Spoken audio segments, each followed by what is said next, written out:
Hello, English learners, and welcome. I'm your host, Paul. How are you doing today? I'm doing well, thank you. Excited to chat about English learning today. Okay, so have you ever, you're trying to speak English and all those new words you just studied, like yesterday, they were right there in your mind, and now, poof, completely gone. Yeah. I mean, it is so frustrating when you work so hard, but those words just don't stick. Oh, absolutely. It's a common experience for language learners. Yeah. They Yeah. see the words, they maybe understand the meaning when they read them, but then they need to use the words, and it's like Yeah. there's a disconnect. Exactly, and that's what we're going to dig into today. Mhm. You sent me some really interesting articles about memory, like Yeah. from that cognitive science perspective, Mhm. and some blog posts about, practical techniques. Mm. So I think our mission today is to really go through that material Yes. and pull out the most effective and the easiest ways to implement some strategies Mm. that'll help these English words you're studying really take root in your memory. And then you can use them confidently when you're speaking and writing. Yeah. That's a great goal. I think one of the things that I see a lot, and the articles touch on this too, is that, people just they're trying to shove words in their head. And it's like, Right. without really understanding how memory works, Uh-huh. it's not going to work. So Yeah. let's get right to it. What are some of the core reasons that memorizing new English words is often so difficult? Well, I think one of the things, and this comes right out of the cognitive science research, is this idea of context. Yeah. Yeah. A lot of learners will try to memorize lists and lists and lists of words Yeah. divorced from how they're actually used. And one of the articles, compared it to like trying to memorize a random sequence of numbers. Right. There's no context. There's no connection. There's nothing for your brain to hang on to. It's like building a tower with no foundation. Exactly. And I think we've all done this where we sit down and we're like, okay, I'm going to learn 50 words today. I'm going to learn 100 words today. Right. And you just try to cram it all in and you think, okay, quantity. Right. Yeah. That's how I'm going to learn this. Mhm. And that's not how the brain works. No, it's not. And it can be really discouraging too, because then a few days later you're like, wait. Exactly. And that's what they call cognitive overload. Right. Your working memory only has a limited capacity. Okay. And so if you try and just jam pack it full of all this new information, Yeah. it just gets overwhelmed and nothing really sticks. And so it's not just about how many words we're trying to learn at once, but it's also about how often we revisit them. Yeah. Because I think a lot of people, myself included, sometimes you study a word once and then you think, okay, I've got it. Yeah. It's there forever. You're done. You can check that off the list. Yeah, exactly. It doesn't quite work that way, does it? No. And this is that idea of the forgetting curve, Okay. which one of the articles talked about. If you don't actively reinforce what you learn, Uh-huh. those memories fade. Okay. And so it's like planting a seed. You Yeah. can't just like stick it in the ground and walk away. You have to water it. You have to tend to it. Right. You've got to make sure it gets sunlight. Yeah. So those words need care, just like a little seedling. Exactly. Okay. So that's a good analogy. And then there's also the whole thing about, actually using these words, right? Yes. Because, it's one thing to kind of passively, recognize a word when you see it, but it's a whole other thing to actually pull it out and use it when you're speaking or when you're writing. Yeah, it's active versus passive vocabulary. And when you actively retrieve a word, Mm-hmm. you're strengthening those connections in your brain. Okay. And if you never use it, then your brain's like, no, well, we don't need this. Right. Well, let's just toss it out. Exactly. Okay. And I know that I've been guilty of this too. Yeah. When I'm learning a new word, sometimes I quickly translate it back into my native language just as a way to quickly get it. Sure. But I can see how that might not be the most helpful long-term strategy. Yeah. And I think, the research touched on this. Yeah. Translation can be useful, especially at the beginning, to kind of get a grasp of the word. But if you're constantly translating, you're never really creating that direct connection between the English word and its meaning in your mind. Right. It's an extra step. It's an extra step. That's So it's okay. better to just go direct to the meaning or to an image or some kind of real world context. Right. And this will make your speaking more fluent in the long run. That makes a lot of sense. Yeah. Okay, so if we're boiling this down, Mhm. the main things that we're struggling with are learning without context. We try to learn too much at once. Yeah. We don't review often enough, and we're not actively using the words. Yes. And then we get stuck in that translation loop. Yeah. Okay, so now let's talk about, given all of that, Yeah. what are some smarter ways to approach this? Well, I think one of the best ways, and this really builds on what we were just talking about, is this idea of contextual learning. Okay. So instead of just memorizing lists of words, Yeah. encounter those words in real sentences, in paragraphs, in little Right. stories. So instead of just like, Hmm. writing down elaborate means to explain something in more detail. Mhm. I'm actually going to maybe look for some sentences like, can you elaborate on that idea? Or like, Yeah. she elaborated on her plans for the weekend.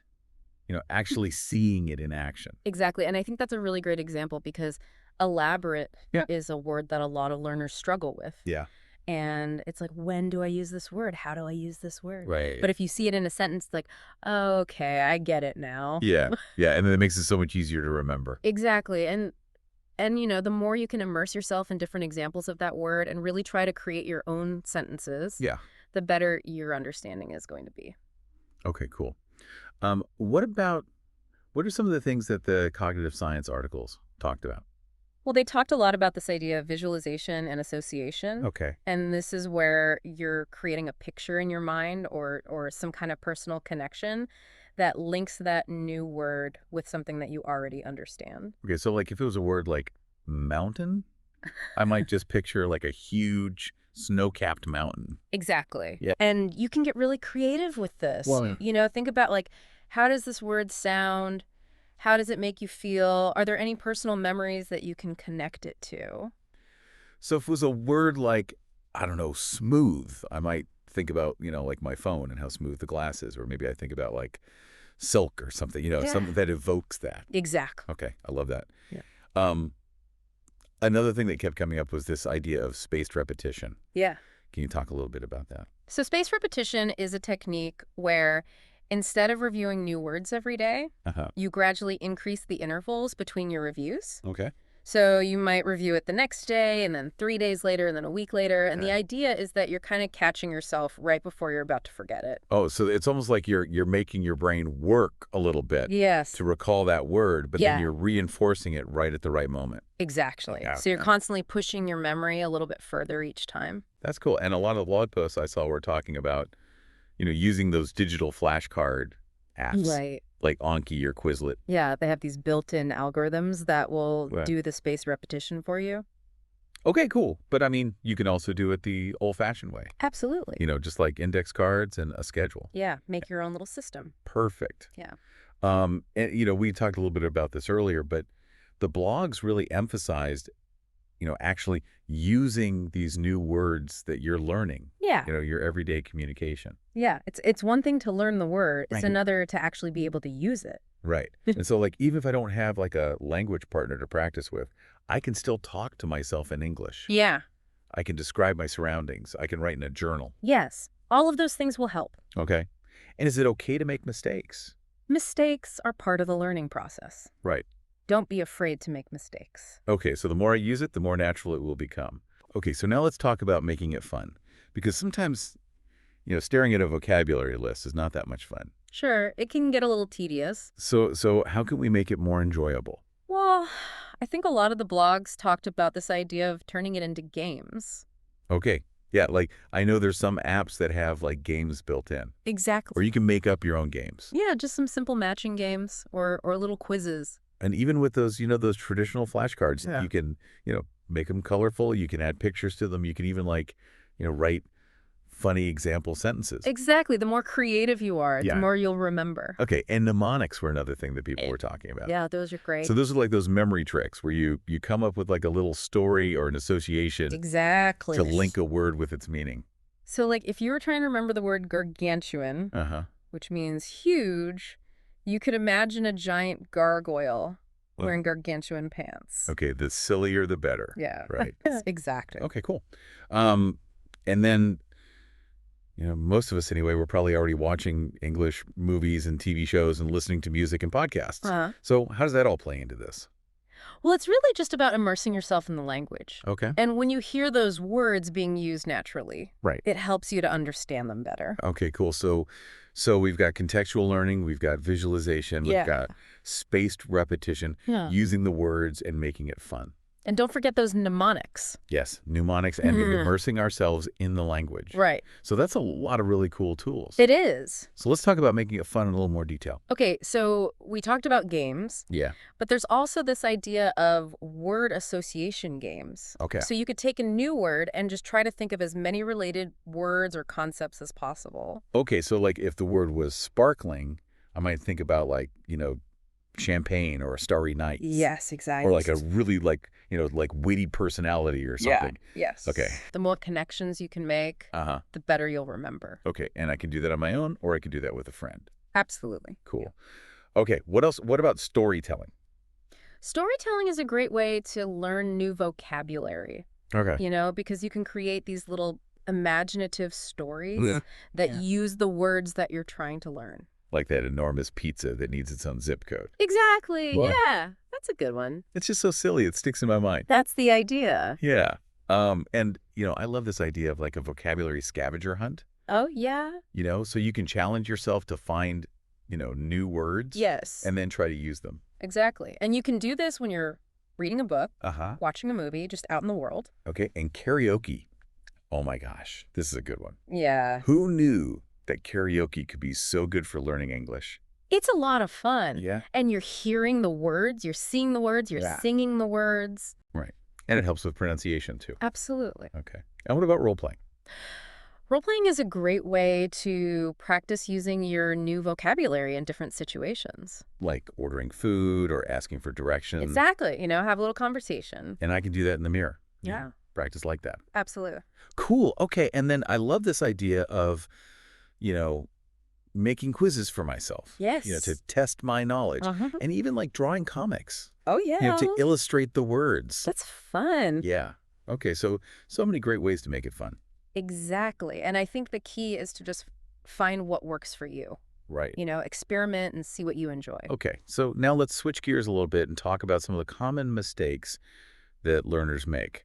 Okay, so I think one of the biggest mistakes, and we touched on this earlier, is learning words in isolation. Uh-huh. Without really understanding the context or how they're used in real life. It's kind of like, having all the pieces of a puzzle, but you can't see the picture on the box. Exactly. So you don't know how they all fit together. You're just trying to jam pieces in. Yeah, exactly. And then another thing we talked about was cramming. Yes. Trying to learn a million words all at once. Your brain just can't handle it. It just can't handle it. And then also, we talked about focusing too much on just the definition of a word. Yes. And not really understanding how to actually use it in a sentence. You need to see it in action. Exactly right. And then another big mistake I think people make is they don't review. Yeah. They learn the words and then they never look at them again. That forgetting curve is real. Yes, the forgetting curve is very real. Oh, okay. And I think a lot of people also, they're just afraid to make mistakes. Yes. They don't want to sound silly. But you have to make mistakes. Right. And that's how you learn. Okay. And then finally, I think some people, they kind of, they get comfortable with the vocabulary they have, and they're not really pushing themselves to learn new words. Right. You got to keep challenging yourself. Exactly. So let's quickly recap the common mistakes we've got learning in isolation. Yes. Nice. Cramming, Yeah. focusing only on definitions, not reviewing, Yeah. being afraid to make mistakes, Right. and not challenging yourself. Exactly. Okay, so in this episode, we've really covered a lot of ground. We have. We've gone through those cognitive science articles and those language learning blog posts. Oh. We talked about the challenges, the strategies, Yes. and the mistakes to avoid. Yeah. And I hope this has given people some practical tools that Yeah. they can use. And I think the big takeaway is that, there's no magic bullet. No. It really is about putting in the work Yes. and finding what works best for you. Find what you enjoy. Exactly. Yeah. And so as you continue learning English, remember that, mastering vocabulary is not just about memorizing lists of words. Right. It's about really making those words your own, using context, using connections, practicing consistently, and always challenging yourself to learn more. And don't be afraid to have some fun. Yes, absolutely. Well, thank you so much for joining us for this deep dive. It's been a pleasure. We'll see you next time. See you later. Bye.